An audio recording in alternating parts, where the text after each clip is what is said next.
Hey everybody, welcome back. Today I wanted to talk to you about the importance of paying attention. So we'll get to that in just a second. With every start, we are born again. Open your heart, spend this time in your head. Funny story. A week or so ago, Richard and I were at Walmart. We went to the store. I don't usually run errands by myself anymore. I usually go with my husband. And we came out and there was this napkin on my car underneath the windshield wiper. And I've seen things online that have said, you know, don't ever remove anything from underneath your windshield wiper or check for the zip ties on the handles of your car, because that means that your car's been marked and someone is going to be following you. So, you know, be really careful. So I told him, I said, someone marked my car because it's just this plain napkin. And so he went over and pulled the napkin up. And it has a note on the other side of it. So I'm going to read you what this note says.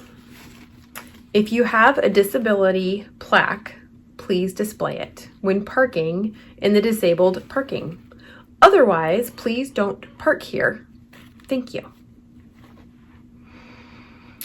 And we looked at each other and looked around, and it was like, are you serious? I was parked in a handicapped spot, and there is a reason for that. Because I have handicapped plates. My husband is a 100% disabled veteran. And we didn't really know how to respond to that. Because this individual, with their best intentions, didn't pay attention. I kind of wish that they had tried to take down the license plate and report it, because there was more to the story than what they saw. And honestly, I think that there are so many ways that that could apply to us at this present time in history. There's a lot going on that I honestly think most of it could be considered a distraction. And the way that I decide whether or not it's a distraction or something that I really should give some time and attention and focus to is the same rules that I use for gossip. If it's gossip, then how do you know something is gossip? Well, if you are not a part of the solution or a part of the problem, it's gossip. So if you're talking to someone else that can't be a part of the solution and can't be a part of the problem, and they aren't a part of the problem, it's gossip. I kind of apply that same mindset to what's going on in the news right now, because there's a lot. There is a lot. So if I can't do anything to affect it, if I can't change it, then I don't pay attention to it. If there's something that I can do that would protect my family from that thing, whatever it may be, then I'm going to take those steps and I'm going to do it. But I'm not going to focus on the big show. I'm not going to focus on what I see to be distractions. There's quite a few of them right now. For example, we'll talk about the balloons that everyone is seeing in the sky. And the frustrations, the anger, the fear that is coming from these balloons. Well, me as an individual in this state, there's nothing I can do about those balloons. I can't stop them from coming. I can't shoot them down. If they were to come over the top of me, there's nothing I can do about the balloons themselves.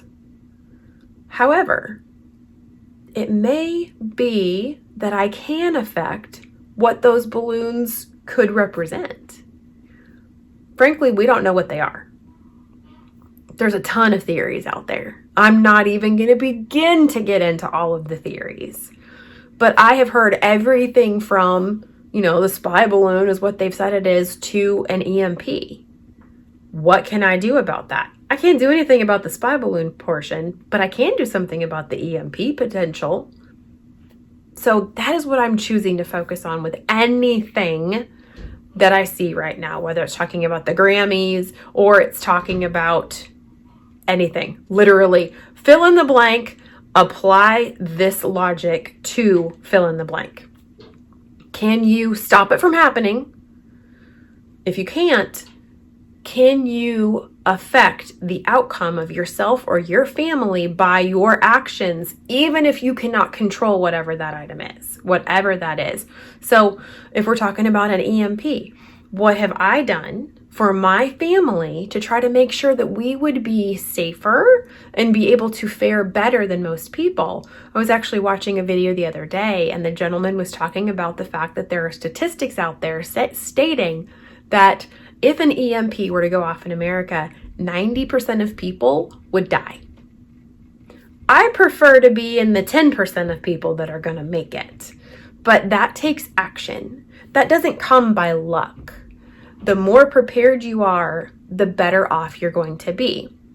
So I have chosen that instead of watching these videos talking about the distractions, I'm going to spend my time watching videos that teach me things like foraging on my own property to find wild edibles to be able to sustain myself and my family. I watch videos on how to care for chickens and how to harvest animals and cull them and process them and then store their meat with or without electricity.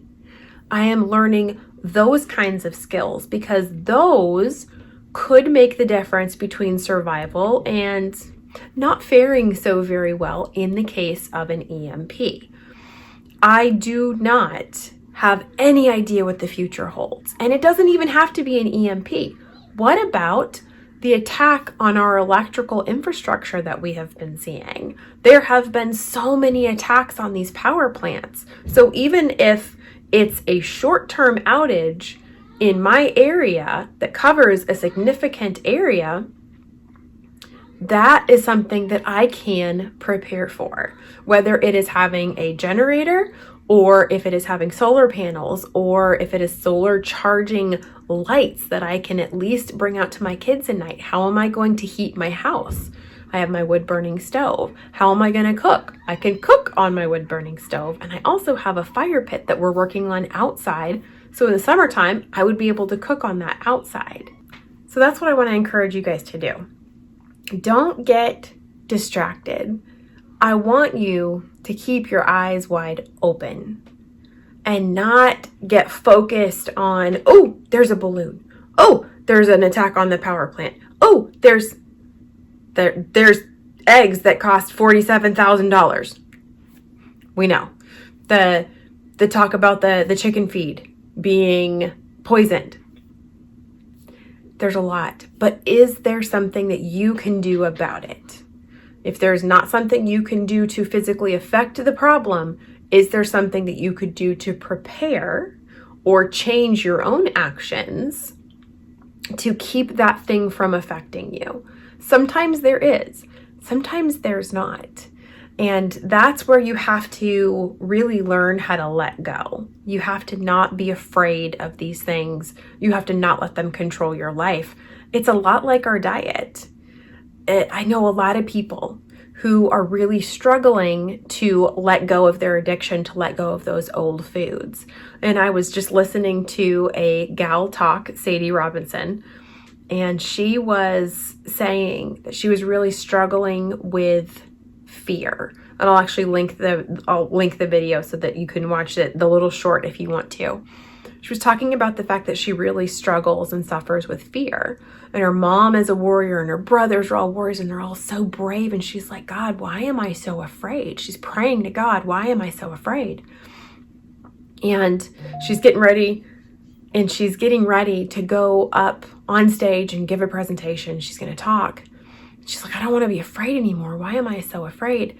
And God spoke to her and said, because you're asking me to change your situation, you need to ask me to change your heart. And I think that that is a lot of the problem in any kind of a bad situation. Those who can keep their heads are the ones that are going to fare far better. Do you remember MacGyver? That was kind of the whole point. That was kind of the whole point of the show. He had a toothpick and a matchstick and a roll of duct tape. And what does he end up doing? Saving everybody, locking up the bad guys, blowing up their facility. And you know how it is. It's because he learned to use what was around him. He didn't learn that overnight. It's from practice, it's from education and things like that. But he also didn't focus on the bad. He tried to always find the way out, and he tried to always find the good in every situation. So that's what I'm going to encourage you guys to do.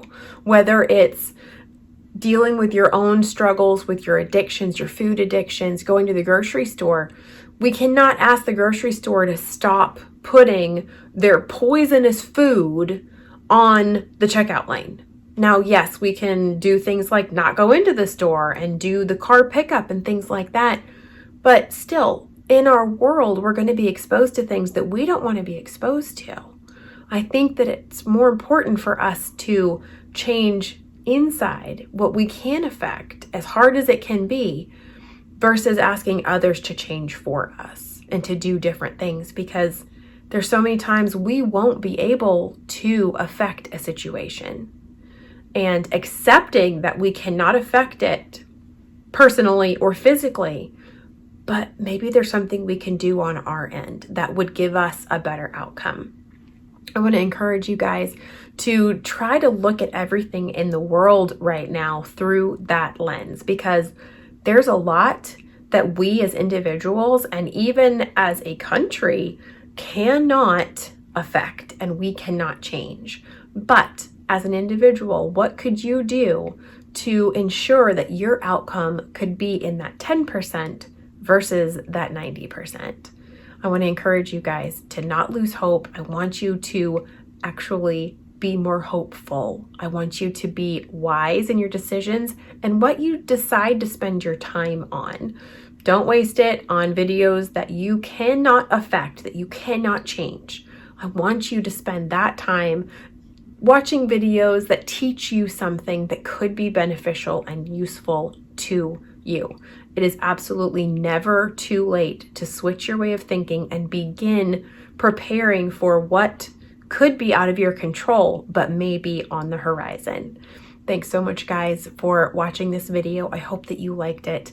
And please send this to anyone who you think might need an adjustment on the way that they see things going on in the world right now. I want to encourage all of you that times are tough. And unfortunately, it doesn't look like things are going to be getting any easier anytime soon. But you're not alone. And there are definitely things that you can do and that you can affect to make your outcome what you want it to be. So thank you for checking in today, and thank you for watching this video. Please give it a thumbs up, and I will see you guys on the way. Right now, what is this? What is this?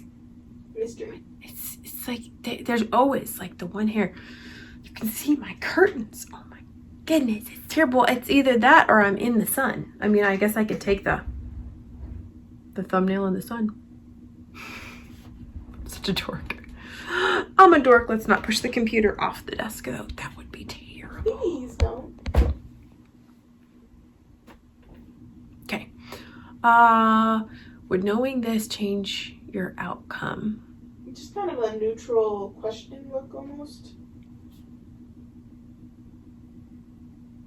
Like that?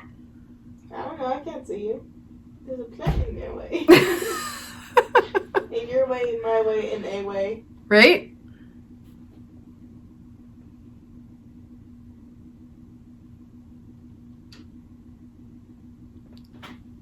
That's all I got. Hang on. Bernia? Please go ask Cassidy to stop. talking so loud to the ducks right by the door.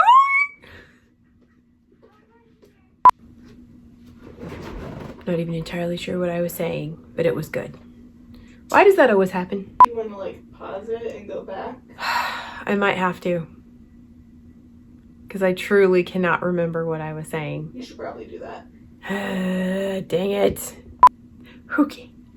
With the quacking duck.